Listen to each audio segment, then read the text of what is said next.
ആരെങ്കിലും പുകഴ്ത്തിയാൽ മുഖ്യമന്ത്രിയാവില്ല. അതിന് കോൺഗ്രസ്സിന് ചില ചിട്ടവട്ടങ്ങളൊക്കെ ഉണ്ട്. മുഖ്യമന്ത്രി ചർച്ചയ്ക്കൊന്നും ഇപ്പോൾ ഒരു പ്രസക്തിയില്ല. ഏതായാലും ഭൂരിപക്ഷം കിട്ടുന്നുള്ള കാര്യം ഉറപ്പാണല്ലോ. അതുകൊണ്ടാണല്ലോ എല്ലാവരും മുഖ്യമന്ത്രി ചർച്ചയിലേക്ക് നീങ്ങുന്നത്. നേതാക്കന്മാർക്ക് ഓരോ സാധനം കിട്ടാൻ വേണ്ടി ഉണ്ടാക്കിയ സംവിധാനമാണ് ഗ്രൂപ്പിസം എന്ന് എല്ലാവർക്കും മനസ്സിലായിപ്പോൾ. അതിനിപ്പോഴേ ഒരു ചർച്ചയും ഇപ്പോഴേ വിവാദങ്ങളും ഉണ്ടാക്കേണ്ട കാര്യമില്ല. ഒരു സമുദായ സംഘടനയുടെ സമ്മേളനത്തിൽ പങ്കെടുത്തു എന്നതുകൊണ്ട് അദ്ദേഹത്തെ മുഖ്യമന്ത്രി ആവാനുള്ള സാധ്യത വർദ്ധിക്കുന്നു എന്ന് നിങ്ങൾ ഉണ്ടാക്കുന്ന ഒരു നരേറ്റീവാണ്. നമസ്കാരം. ന്യൂസ് ഈവനിംഗിലേക്ക് എല്ലാ പ്രേക്ഷകർക്കും സ്വാഗതം. NSS SNDP പിന്തുണയ്ക്ക് പിന്നാലെ സാദിഖ് അലി തങ്ങളുടെ പ്രശംസാ വചനങ്ങൾ കൂടി ചെന്നിത്തലയ്ക്ക് അനുകൂലമായത് കോൺഗ്രസ് നേതൃത്വത്തെ അലോസരപ്പെടുത്തുന്നുണ്ടോ? പാർട്ടിയിലെ VD സതീശന്റെ നായകത്വത്തിന് വെല്ലുവിളി ഉയർത്തുന്നതാണ് രമേശ് ചെന്നിത്തലയുടെ സമീപകാല നീക്കങ്ങളെല്ലാം തന്നെ. സുകുമാരൻ നായരും വെള്ളാപ്പള്ളിയും നൽകിയ ഗുഡ് സർട്ടിഫിക്കറ്റ് സമുദായ നേതാക്കളുടെ പരിഗണന താനാണ് എന്ന രാഷ്ട്രീയ സന്ദേശമാക്കാൻ ചെന്നിത്തല ശ്രദ്ധിക്കുന്നുമുണ്ട്. പുറമേക്ക് പറയുന്നില്ലെങ്കിലും മുഖ്യമന്ത്രി സ്ഥാനാർത്ഥി ആര് എന്ന തർക്കം കോൺഗ്രസിനുള്ളിലെ ചേരികളെ ഒരിക്കൽ കൂടി സജീവമാക്കും. ആ മത്സരത്തിൽ ജയിച്ചു കയറാൻ സമുദായ നേതാക്കളുടെ പിന്തുണ രമേശ് ചെന്നിത്തലയ്ക്ക് ഗ്രേസ് മാർക്കാകുമോ? ന്യൂസ് ഈവനിംഗ് പരിശോധിക്കുന്നു. എല്ലാ പ്രേക്ഷകർക്കും സ്വാഗതം.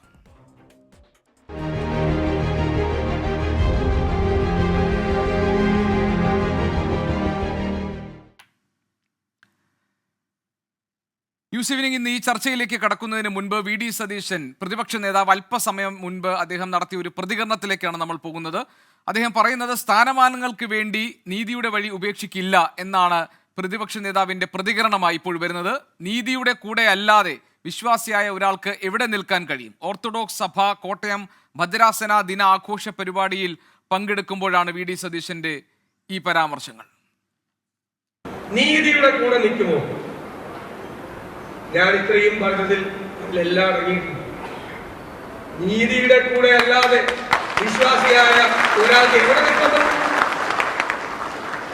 താൽക്കാലിക ലാഭങ്ങൾക്ക് വേണ്ടി അല്ലെങ്കിൽ സ്ഥാനമാനങ്ങൾക്ക് വേണ്ടി നീതിയുടെ വഴി ഒരിക്കലും ഉപേക്ഷിക്കില്ല. ആ നീതിയുടെ വഴിയെ നടന്ന ഒരാൾ ഉറങ്ങുന്ന മണ്ണിൽ നിന്നുകൊണ്ടാണ് ഞാൻ ഈ പറഞ്ഞത്. നമ്മൾ ചർച്ചയിലേക്ക് കടക്കുന്നു. രാഷ്ട്രീയ നിരീക്ഷകൻ ശ്രീ നിസാം സയ്യിദ്, ഇടത് സഹയാത്രികൻ ശ്രീ റെജി ലൂക്കോസ്, ഇരുവരുമാണ് ഇന്ന് ഈ ചർച്ചയിൽ പങ്കെടുക്കാൻ നമ്മളോടൊപ്പം ഉള്ളത്. നിസാം സയ്യിദ് അല്പസമയത്തിനകം ഈ ചർച്ചയുടെ ഭാഗമാകും. എൻ്റെ ആദ്യ ചോദ്യം ഇടത് സഹയാത്രികനായ രാഷ്ട്രീയ നിരീക്ഷകൻ ശ്രീ റെജി ലൂക്കോസിനോടാണ്. ശ്രീ റെജി ലൂക്കോസ്, സമീപകാലത്ത് സാമുദായിക നേതാക്കൾ രമേശ് ചെന്നിത്തലയോട് കാണിക്കുന്ന അടുപ്പത്തിനും അവർ നൽകുന്ന പരിഗണനയ്ക്കും എന്തൊക്കെ രാഷ്ട്രീയ അർത്ഥങ്ങളാണുള്ളത്? അതിൻ്റെ രാഷ്ട്രീയ മാനങ്ങൾ എന്തൊക്കെയാണ്? ഇപ്പോൾ ജാമിയ നൂരിയ സമ്മേളനത്തിൽ പങ്കെടുത്ത രമേശ് ചെന്നിത്തലയെ ആ അർത്ഥത്തിൽ ഈ മുസ്ലിം ലീഗിന്റെ സംസ്ഥാന അധ്യക്ഷൻ സാദിഖ് അലി ശിഹാബ് തങ്ങൾക്ക് അങ്ങനെ പ്രശംസിക്കേണ്ട കാര്യമൊന്നുമില്ല. അദ്ദേഹം ഒരു കോൺഗ്രസ് നേതാവാണ്, സ്വാഭാവികമാണ് ഇങ്ങനെ ഒരു ചടങ്ങിൽ പങ്കെടുക്കുന്നത്. പക്ഷെ അദ്ദേഹത്തിന്റെ പ്രശംസാവാചകം താങ്കൾ ശ്രദ്ധിച്ചില്ലേ? അദ്ദേഹം പറയുന്നത് ഈ സമകാലിക രാഷ്ട്രീയ കാലാവസ്ഥയെ വരച്ചു കാട്ടുന്നതും ഭാവി ഇന്ത്യയെക്കുറിച്ചുള്ള പ്രതീക്ഷകൾ അടങ്ങുന്നതുമായ ഒരു പ്രസംഗം പ്രതിപക്ഷ നേതാവ് നടത്തിയെന്നാണ്. വിയോജിപ്പുകളിലും യോജിച്ച് ഫാസിസത്തെ എതിർക്കണമെന്നും എല്ലാ കാലത്തേക്കും ഏകാധിപത്യ ഭരണകൂടം വിജയിക്കില്ല എന്നുമൊക്കെ അദ്ദേഹം പറഞ്ഞതായിട്ടാണ്.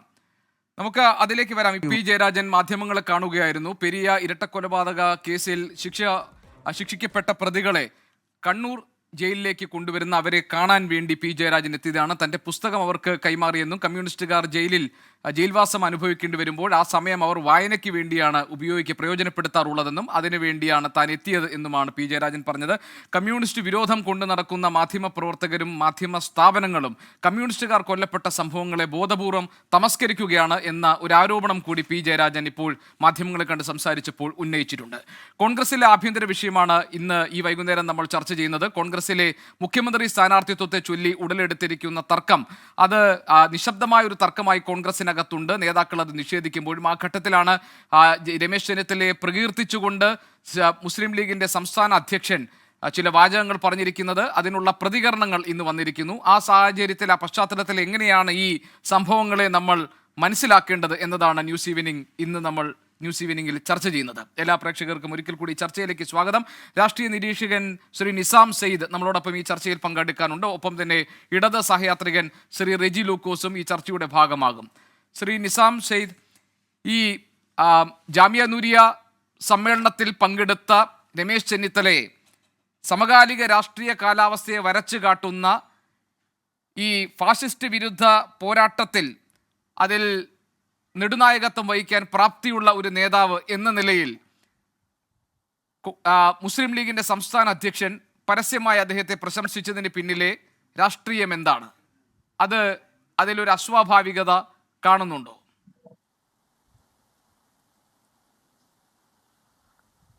ആ ഒരു വിഷയം മാത്രമായി പ്രത്യേകിച്ച് എന്തെങ്കിലും അസ്വാഭാവികമായി ഉണ്ട് എന്ന് ഞാൻ കരുതുന്നില്ല.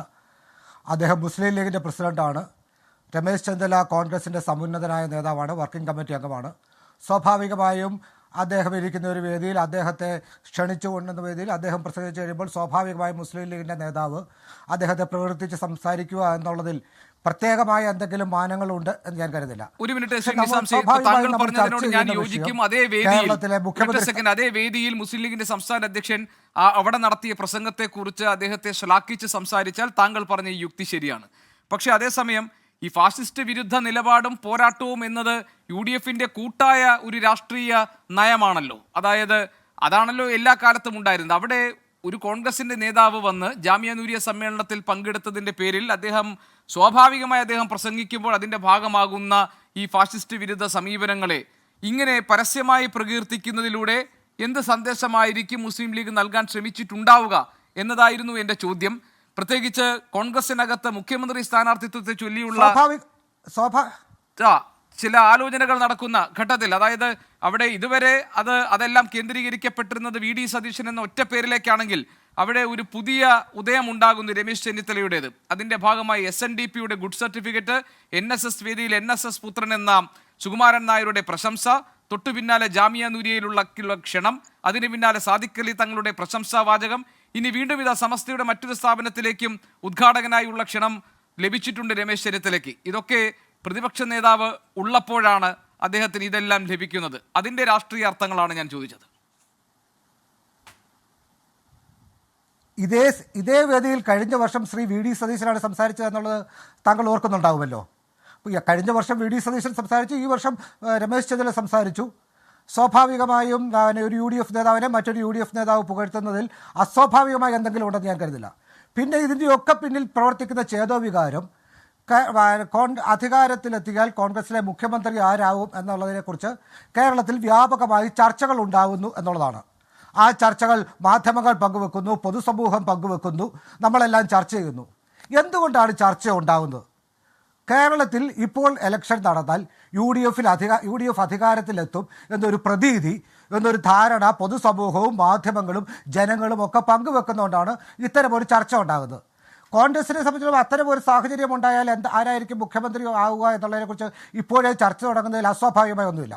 പക്ഷേ അത്തരം ഒരു ചർച്ചയിലേക്ക് നയിക്കുന്ന സാഹചര്യം എന്താണ്? അതിനുള്ള അടിസ്ഥാനപരമായ കാരണങ്ങൾ എന്താണ്?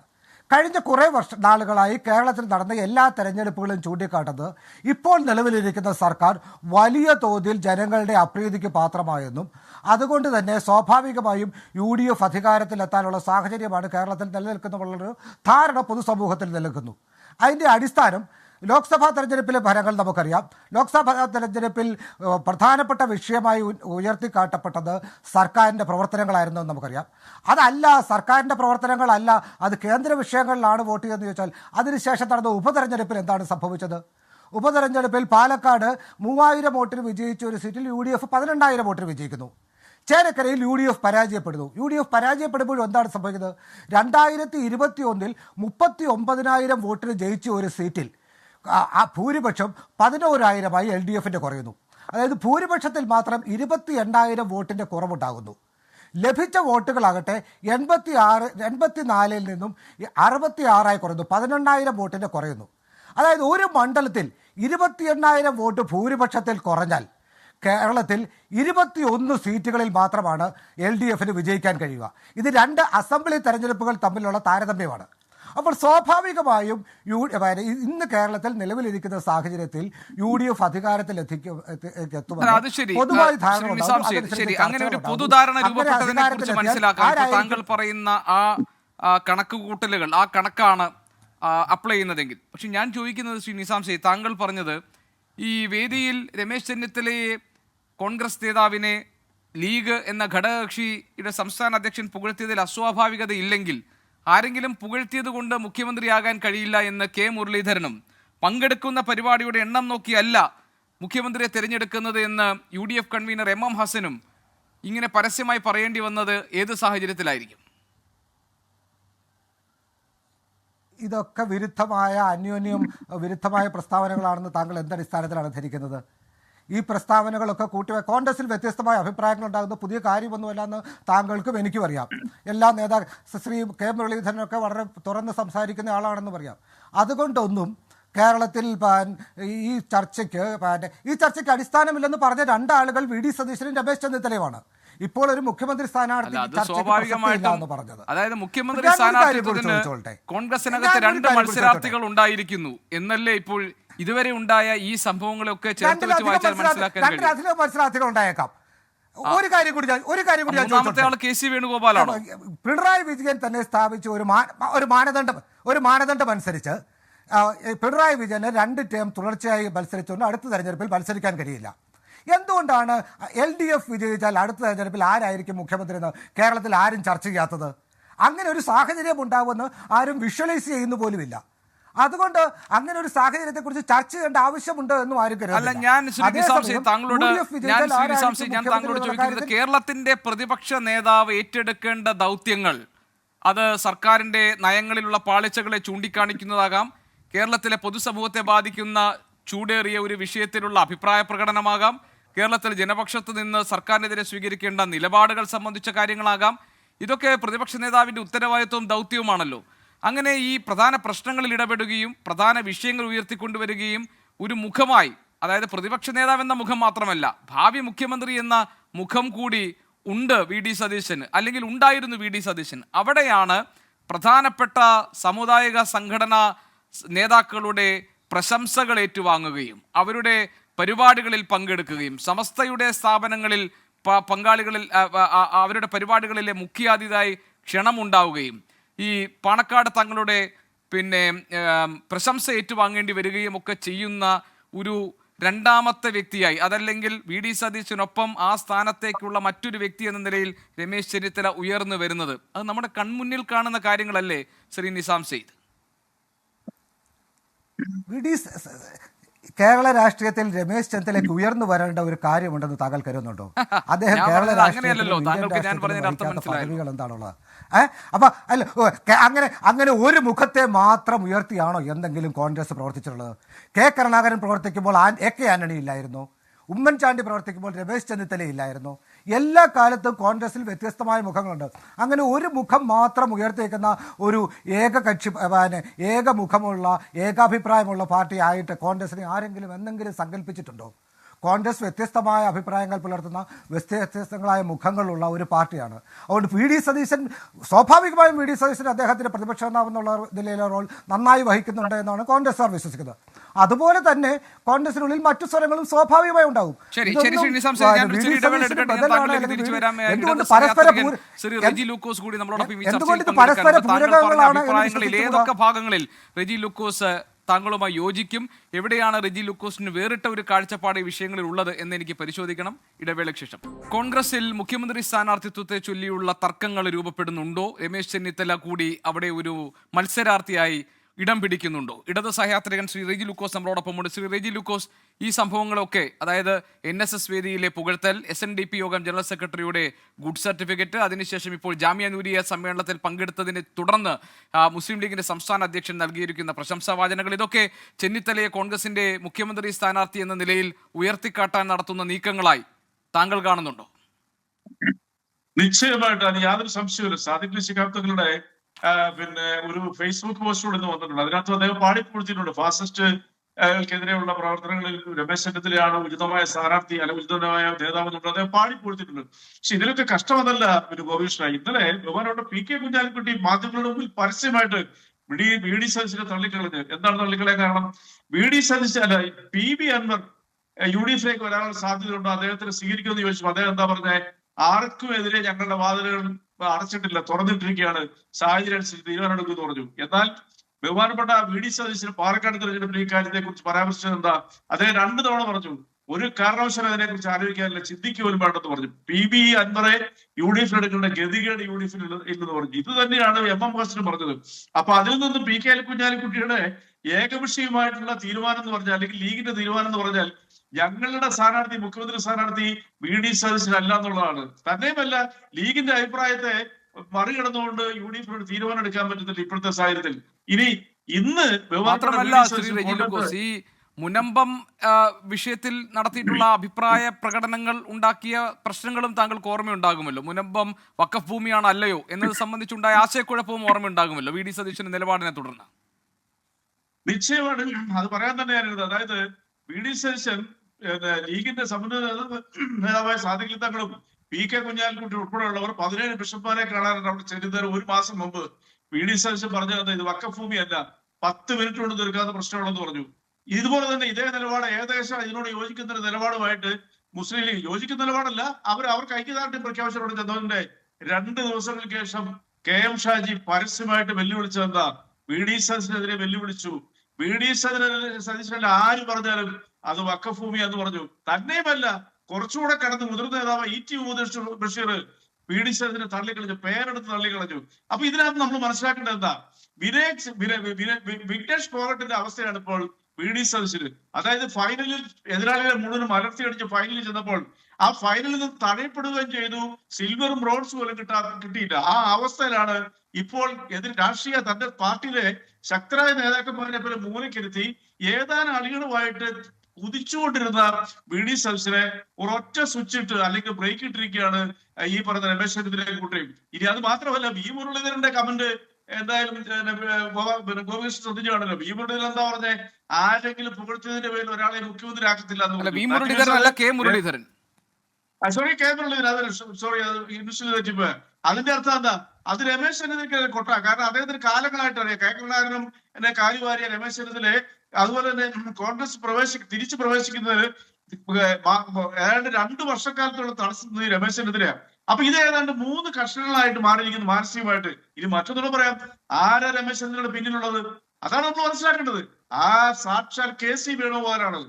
KC വേണുഗോപാലിന്റെ മൗന സമ്മതമില്ലാത്തതുകൊണ്ട് ഇന്ന് കേരളത്തിൽ ഒരു നേതാവിനും കോൺഗ്രസ് ഇതുപോലത്തെ ഒരു അഭിപ്രായമോ അല്ലെങ്കിൽ ഇതുപോലെ സംഘടനകളുടെ വേദിയിൽ പങ്കെടുക്കാൻ സാധിക്കത്തില്ല. ശ്രീ നിസാം സെയ്ദിന് പെട്ടെന്ന് ഇതിലൊന്ന് അഭിപ്രായം പറയാമോ? ശ്രീ നിസാം സെയ്ദ്, ഇതിലൊരു അഭിപ്രായം. KC വേണുഗോപാൽ പിന്നാമ്പുറത്ത് നിൽക്കുന്നുണ്ട്. ആ ധൈര്യത്തിലാണ്, ആ വെളിച്ചത്തിലാണ് ഈ കളികളൊക്കെ ഇപ്പോൾ കോൺഗ്രസിനകത്ത് നടക്കുന്നതെന്ന റെജി ലൂക്കോസിന്റെ നിരീക്ഷണത്തോട് പെട്ടെന്നൊരു പ്രതികരണം. റെജി ലൂക്കോസിന്റെ ഊഹം മാത്രമാണത്. ഒരു കാര്യം ഞാൻ സൂചിപ്പിക്കുന്നത്, ഇപ്പം റെജി ലൂക്കോസ് ഉള്ളത് കോട്ടയത്താണ്, ഞാനും കോട്ടയത്താണുള്ളത്. ഇന്ന് കോട്ടയത്ത് വളരെ പ്രധാനപ്പെട്ട ഒരു കാര്യം നടന്നു. CPMന്റെ കോട്ടയം ജില്ലാ സമ്മേളനമായിരുന്നു ഇന്ന് കോട്ടയത്ത്. കഴിഞ്ഞ കുറേയേറെ നാളായി കോട്ടയത്തെ CPMന്റെ ഏറ്റവും ജനകീയ മുഖമായ, ഏറ്റവും ജനകീയ അംഗീകാരമുള്ള ശ്രീ K സുരേഷ് കുറുപ്പ് ഇന്ന് CPM സമ്മേളനത്തിൽ പങ്കെടുത്തില്ല. അദ്ദേഹം ജില്ലാ കമ്മിറ്റിയിൽ നിന്ന് ഒഴിവായി. ജില്ലാ കമ്മിറ്റിയിൽ നിന്ന് ഒഴിവായത് അദ്ദേഹം കഴിഞ്ഞ 3 വർഷം മുമ്പ് അദ്ദേഹം കത്ത് കൊടുത്താണ് എന്നെ ജില്ലാ കമ്മിറ്റിയിൽ നിന്ന് ഒഴിവാക്കണമെന്ന്. ഇന്ന് CPM പറഞ്ഞിരിക്കുന്ന ഒരു ന്യായം ആരോഗ്യപരമായ കാരണങ്ങളാൽ അദ്ദേഹം ഒഴിവാകുന്നു എന്നാണ്. ഞാൻ ഇന്നലെ അദ്ദേഹത്തെ ഞാൻ ഒരു വിവാഹ ചടങ്ങിൽ കണ്ടതാണ്. അദ്ദേഹം ഏതാണ്ട് 1 മണിക്കൂറോളം നിന്നും നടന്നും ഒക്കെ അവിടെ സംസാരിക്കുന്നുണ്ട്. പൊതുപ്രവർത്തന രംഗത്ത് നിന്ന് മാറി നിൽക്കേണ്ടതായ എന്തെങ്കിലും ആരോഗ്യ പ്രശ്നം അദ്ദേഹത്തിനുണ്ട് എന്ന് ഞാൻ കരുതുന്നില്ല. അദ്ദേഹത്തെ പോലെ ഒരാളെ കോട്ടയത്തെ ഏറ്റവും ജനകീയമുഖമായ 4 പ്രാവശ്യം MPയും 2 പ്രാവശ്യം MLAയുമായ ഒരുപക്ഷെ കേരളത്തിൽ തന്നെ പൊതുസമൂഹത്തിന് ഏറ്റവും അക്സെപ്റ്റബിളായ ഒരു സുരേഷ് കുറുപ്പിനെ പോലെ ഒരാളെ പോലും റെജി ലൂക്കോസിനെ പോലുള്ള ആളുകൾ ഇരിക്കുന്ന CPMന്റെ ജില്ലാ കമ്മിറ്റിയിൽ ഉൾക്കൊള്ളാൻ കഴിയാത്ത അവസ്ഥയാണ് CPMനുള്ളതെങ്കിൽ അതിനെക്കുറിച്ച് റെജി ലൂക്കോസ് പരസ്യമായി ചിന്തിച്ചില്ലെങ്കിലും ഒന്ന് സ്വയം ചിന്തിക്കുമെങ്കിലും വേണം. CPM എത്തിപ്പെട്ടിരിക്കുന്ന കോൺഗ്രസിലെ KC വേണുഗോപാലിന്റെയും